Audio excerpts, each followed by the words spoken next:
Hi everyone, and welcome back to the Business Book Club, the place where we break down the best business and leadership books into short, sharp insights you can use right away. Today's book comes highly recommended to every business leader, strategist, or decision maker.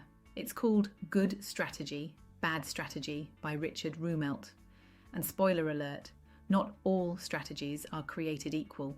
In fact, most strategies aren't really strategies at all. They're buzzwords, they're fluff, they're wish lists.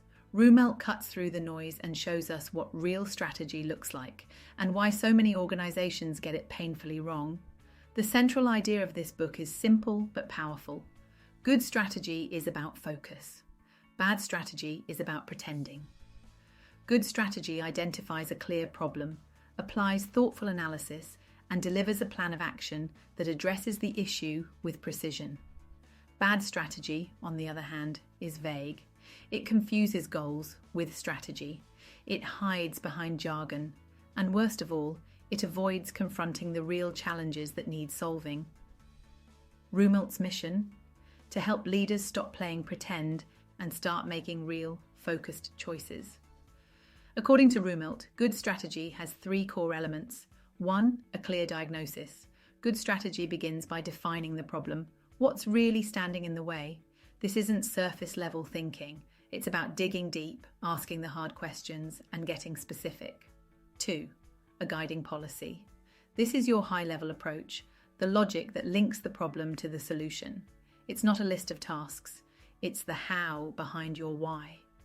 3. Coherent actions. These are the steps you take that align with your guiding policy. Everything connects. There's no scattergun effort, just tightly aligned execution that moves the needle. Unfortunately, bad strategy is everywhere. Here are a few red flags Rumelt calls out. 1. Fluff, fancy language with no substance. 2. Failure to face the problem, strategies that ignore the elephant in the room. 3. Mistaking goals for strategy. B number 1. Isn't a strategy, it's a hope.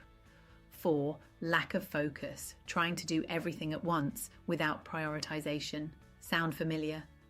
Rumelt's point is blunt. If you can't explain what challenge you're solving and how your actions address it, it's not strategy, it's theatre. So how can we bring this thinking into our own work? Start by asking 3 questions. 1. What is the real challenge we face? Don't settle for surface symptoms. Get to the root. 2. What's our core approach to solving it? What logic or leverage are we applying? 3. Are our actions aligned or are we just being busy? Strip out anything that doesn't directly support the strategy. And this applies at every level, from business models to marketing campaigns to team goals. One of Rumelt's best-known examples is from Apple under Steve Jobs. When Jobs returned in 1997, Apple was struggling. They were making dozens of products and losing money. What did Jobs do? He diagnosed the problem, too many unfocused products.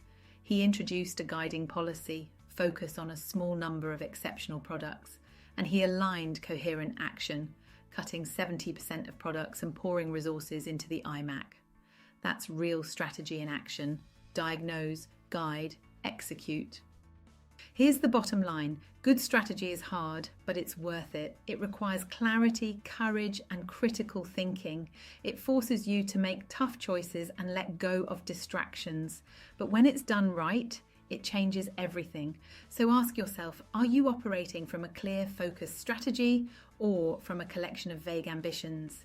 That's it for today's episode of the Business Book Club. If this got you thinking, give Good Strategy, Bad Strategy a read or a reread. And if you're up for it, drop a comment with a strategy you've seen succeed or fail. Thanks for listening, and I'll see you next time.